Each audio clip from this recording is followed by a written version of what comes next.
Hi, this is Linda at Elder Care Answers. I want to talk just briefly now to you about spousal caregiving and the dementia journey. That's the diagnosis with Alzheimer's disease, Lewy body dementia, frontal temporal lobe dementia, multi-infarct dementia, any one of those dementias that causes memory impairment. The spouse who's had, or the partner that's had a long-term relationship with this person now is entering a period of grief. And we don't always talk about that. It's really hard to see somebody you love change, not remember things they remembered in the past, not remember your birthday, not remember to put sugar in your coffee and bring it to you in bed on Sunday morning, not remember to get the newspaper that they've done for the last 50 years. Every time the inability to do one of those nice little activities that has been part of your relationship happens, you, the well spouse, is grieving every single time. That's a lot of grieving in a short period of time. And this is a long journey. It could be 5 years, 10, 15, 20 years from the early diagnosis to the end of someone's life.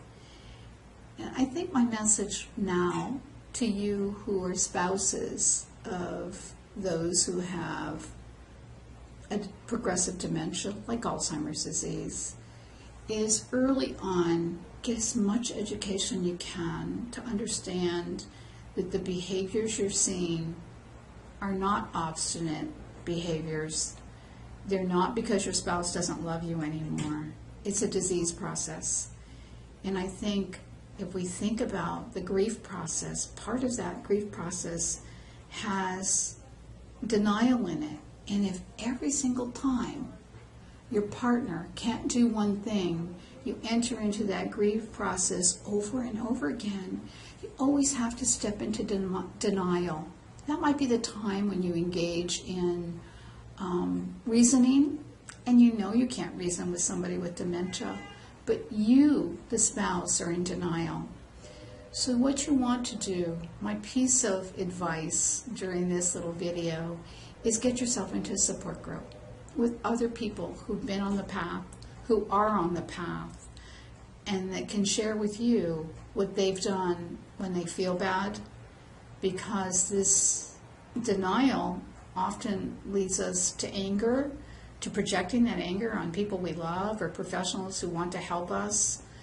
We don't mean to do that, but we are on a path too, and the path is called grief. And we get to acceptance. You know, you get used to having to help somebody get dressed every day, and that's all you have to do. So once you get there and it levels off, you're at acceptance and you can have quality of life. But then that person forgets to know how to put the toothpaste on the toothbrush. And you grieve and you argue and you feel sad, and then you get to acceptance again. But this cycle happens over and over again, and it can take its toll on us.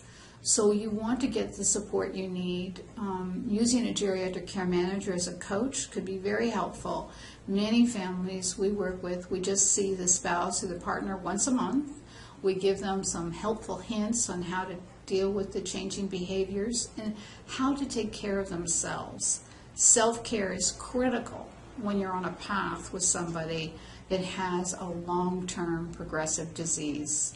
So that's the message. Take care of yourself so you could take care of that person that gave you much in the past, and get the help you need so you can have a quality of life and not be affected in a negative way by the journey you're on. Thank you.